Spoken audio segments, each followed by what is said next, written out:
mpendwa mtazamaji wa Nipe News TV popote pale unapotutizama, matumaini yangu makubwa ni kwamba nyote mko waheri wa afya. Asante kwa kujiunga na matukio yetu ya leo, siku ya 6 ya tariki 13 mwezi Februari mwaka wa 2022. Mimi ni Andrea Mlima ambaye nakukaribisha kufuata matukio haya ambayo tutakwenda nayo moja kwa moja, mtazamaji wa Nipe News TV. Mtazamaji wetu, bila kuponda muda, moja kwa moja tuanze matukio yetu na mji wa Baraka. Baba mmoja wa zaidi ya miaka 13 ameumizwa vikali kwenye sehemu za miguu yote mbili. Hayo ni baada ya kupigwa risasi na watu wanaohusiwa kuwa ngomino wakati alipokuwa akijelekeza kunako mashamba ya Tujenge ili kuendelea na kazi zake za kukata mkaa. Baba huyo baada ya kupigwa risasi hizo aliweza kukimbia porini na hivyo akaogotwa na wenzake waliokuwa wakitoka na kujelekeza kunako mashamba. Mpaka sasa anaendelea kupata matibabu ambako aliweza kusafirishwa katika hospitali ya Bukavu ili aweze kutolewa risasi ambazo aliweza kupigwa, ambako takriban risasi 3 ndizo aliweza kupigwa na mtu huyo anayejulikana kama vile ngomino. Tazama hapa namna gani baba huyo anavyoshuhudia gisi mkasa ulivyomtokea. Nilienda nitoka hapa kunyumba Baraka kulamukia, basi nikufika Tujenge nikaenda ukazi, niko barabara nikakata njia kwenda ukazi, kakuta ngomino na bichama ndo kuniita. Mimi sikuwahi kusogelea tena, lakini tulikuwa sasa vile espace ya 3 metre, ndo kunipiga risasi ya kwanza hii. Pale pale mimi nikasema basi Mungu pokea roho yangu, kama ni siku ya mwisho nipokea roho yangu tu. Mimi kwanza mbia akanipiga risasi ya pili ndo hii. Yeye akaanguka. Baada ya kunifuata tena akaanguka mara pili. Ndio kunitupia risasi ya 3 ndo hii. Na pale pale Mungu alinisaidia, nilikimbia mpori sana. Baada ya masasi ya manigera. Pengine ndo tokezea tena barabara niko na mezunguka raia. Akanisogelea na kunikamata mpaka kwa soda. Ndio kuniweka kwa moto. Mpaka hivi niko hapa kwa msefu. Niko mbaya sana. Wakati walikuwa wanakupiga masasi walikuwa wanasema neno gani? Mimi pekee nimeona tu ilikuwa na 3 metri hivi. Ni ya Rwanda. Ngomino. Walikuwa wangapi? Niona mmoja tu. Sasa baada ya pale FARDC kufanya uchunguzi wakati walikuwa mama yangu sijui tena baba. Tukapatana mimi baada telefone tu kuita majori boko kama wanaua mtu mjia. Ngomino mfanya makani. Siwe kenye korona inachofanya sasa. Na kule tena mbele yangu kulikuwa kushaenda wengine wakati makani. Kama bana kamata ndo tutasikia habari. Lakini mimi ndo ngali nisio kwa sasa huko waliapo kwa namna gani? Leo niko tabani sana, ngomini naje. Nilipiga masasi tu. Nini kinakupa watu kwamba walikuwa ngomini? Haona tatizo watu wengine? Niliona na sura yangu hapana kuambiliwa. Wala kunitupia risasi mbali. Tulianza kwanza kuongea naye. Na nikaona yeye mimi na yeye ngomino. Alikuwa anavaa tenia kistuda? Tenia sibili na koti. Hakuna lugha alikuwa anaongea. Niongelesha tu mkinyamurenge tu. We sawa pa. We sima pa. Samie mule mwenye kusema pale sikuwa na wahi kusikia. Kuangalia hivi kanusha kwa karibu na mimi. Ili kusema nigeuke kanipiga. Kusema niende mbio kanipiga. Yeye kuanguka wapi. Ndio kunikonesha. Pole sana. Mungu atusaidia tu.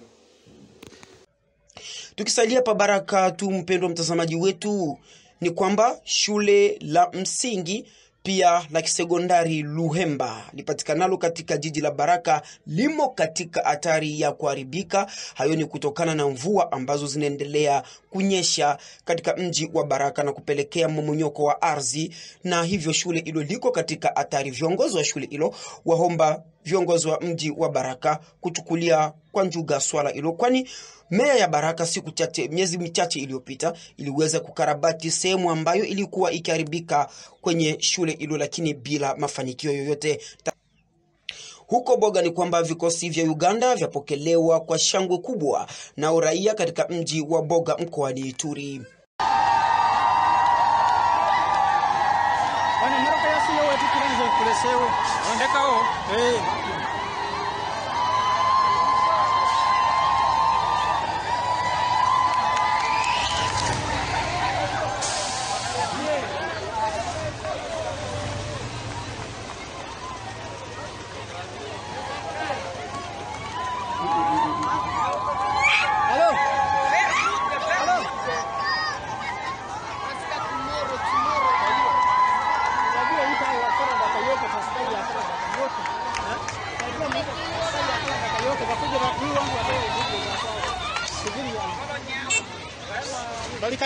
Tujelekeze pa Lualaba ambako serikali imeshika madini mengi tu ambayo inasemekana kwamba ni yake Jean-Marc Kabund Akabund ambaye alikuwa mkurugenzi wa chama cha UDPS. Ici, plusieurs dépôts d'achat de produits miniers évoluent depuis 2019 en clandestinité au détriment de l'État congolais. Sans aucun document légal autorisant leur fonctionnement, ces derniers appartiendraient à une certaine dame Joyce, proche du premier vice-président de l'Assemblée nationale, Jean-Marc Kabund Akabund. À en croire les témoignages des ouvriers sur place, ces dépôts appelés communément maisons ont été implantés par les ministres provinciaux des mines, Jean-Marie Chizaïnga Sanama. Profitant de l'occasion, ces ouvriers ont appelé à l'aide de l'autorité provinciale pour leur situation dégradante des travail. Madame Joyce ndio patron wetu baraka kumwesala kwa ministre Chizainga na monsieur Eric Chisola ndio bali tunatumika baraka kumwesalaka depuis tunatumika naye depuis 2019 na leo hii maripo yetu mbele kwa nguvu biote nini banasema keno ni monsieur Kabund ndio ko alikuwa iko na parapluie ya monsieur Kabund parce que monsieur Kabund ni bwanaki. Tunaonaka bantu ya leta banakuyaka abaripake taxe bana bafukushaka na hiva baturipe tuko naishi mpaka kwa nguvu abaturipe tunashindwa na kudeklare madroit yetu vile banasema ni bibi wa Kabund. Hormis ces refus délibérés de se conformer aux lois de la République, ces dépôts caporalisent tous les marchés des produits miniers dans cette contrée de la Provence au détriment des autochtones évoluant en toute légalité, à en croire l'un des responsables des dépôts et président d'une coopérative. Mimi niko autochtone, niko mtoto mkini, niko prince wa chef de terre Kamimbi. Huku ni kwetu. Tuko hapa depuis fin 2018. Tunatumika hapa mais unaona leo kaji vile nabakia madepo iko wazi parce que shitu ko ba plus faible ba plus fort barikuya madame Joyce installé par ministre Chizainga banamweka pale yulu unaona leo madepo iko vide ba chinois beko nakimbia banenda kule parce que shitu kunalipa mataxi ya province bwa balipe kitu beko plus fort beko installé la ministre beko natumika na coopérative ya Chisola Eric Chisola conseiller dirikabo wa ministre beko natumika na madame Joyce sa vile iko madame wa president Kabund.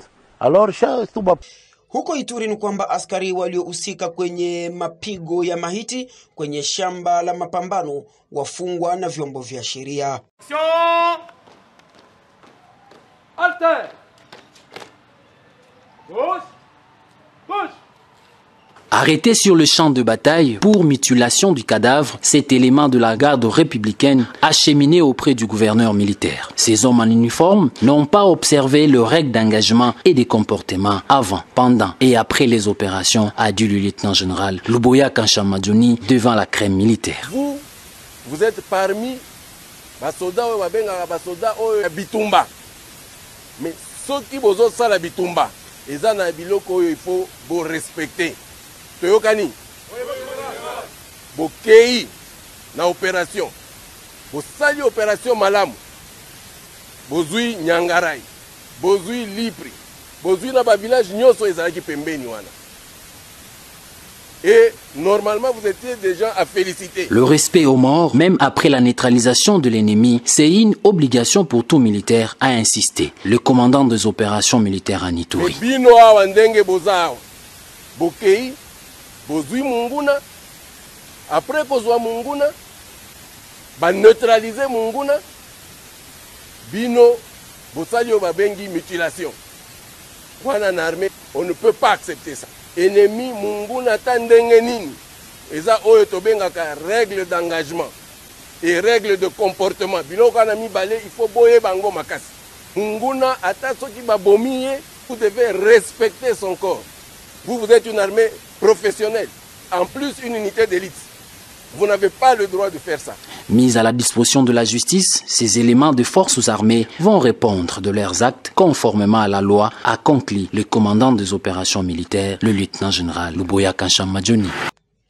Tujielekeze pa Walikale ambako raia waendelea kushangazwa na vitendo vya wizi wa mali ya wananchi, huku wakililia serikali kuleta manufaa kwa wananchi.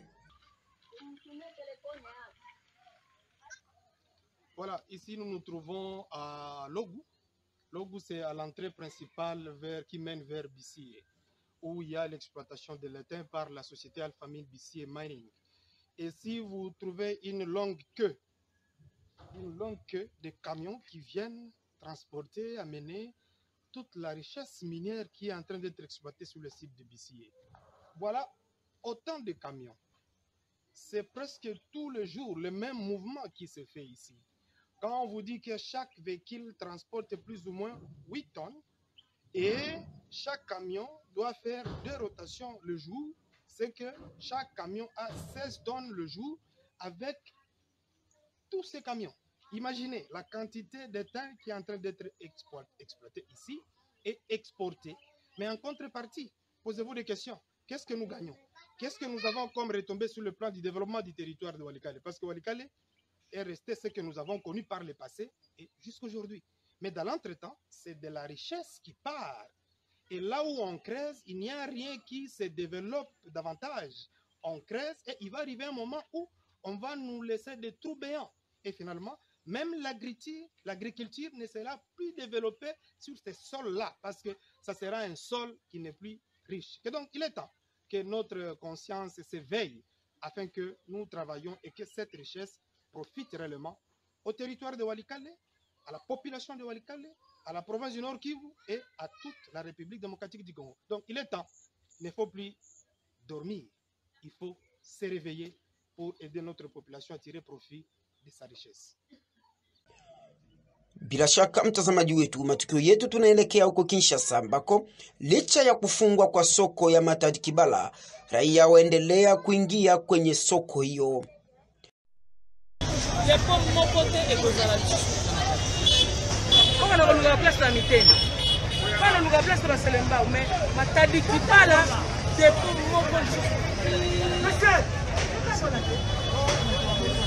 Soki ata butu mutu ketelemi akiti si biloko etali bino bakokanga bino epi bakosele awa bafungwela bino na yebi te vous allez payer combien na hôtel de ville na yebi si bino libela parce que gouverneur aboyi on doit respecter maloba ya gouverneur na biso ya ville province ya Kinshasa ntango ya si alobi pourquoi tosala motu makasi.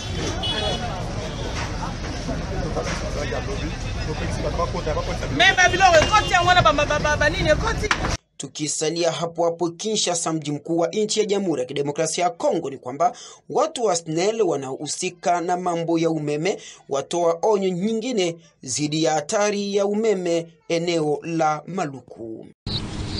Un pylône de la Société nationale d'électricité SNEL SA dans une grande concession privée, c'est à se demander de la concession et les pylônes, qu'est-ce qui vient avant l'autre? La réponse est claire, c'est l'outil de la SNEL SA. L'on est alors loin de retenir la leçon des drames et tragédies dans ces cas de figure. Nous sommes dans la commune de Maluku, quartier Nzamou, et cette concession du genre Hacienda qui prend en otage les pylônes de la SNEL SA appartiendrait, selon les témoignages recueillis par la délégation de la SNEL SA venue de constater les dégâts, à une grande figure décédée de la politique du pays. Cette concession-là, il paraît qu'elle appartient à M.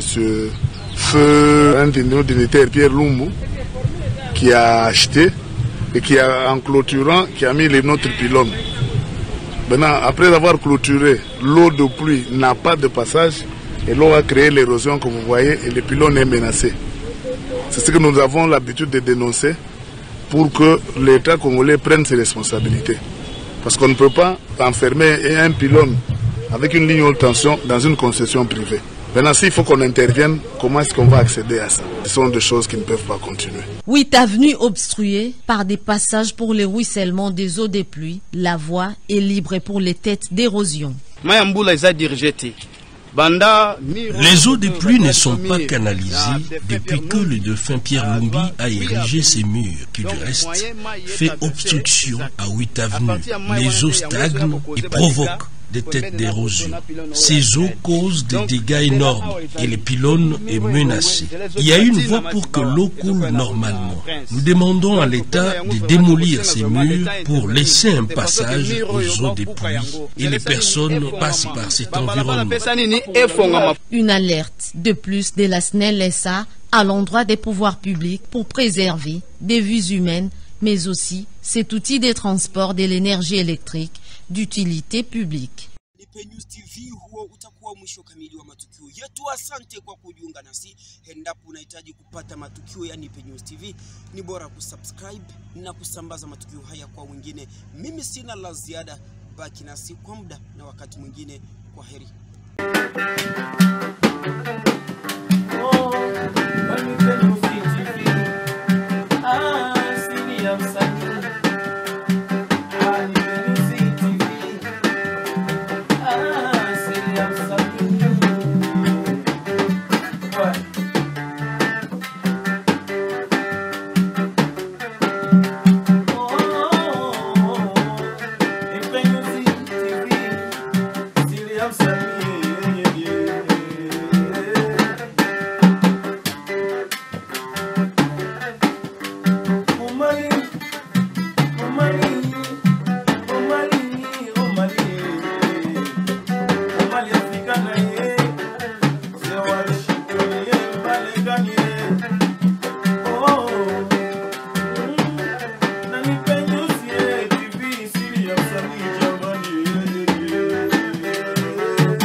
Mtangazaji wetu Abinasi Shasho Kolola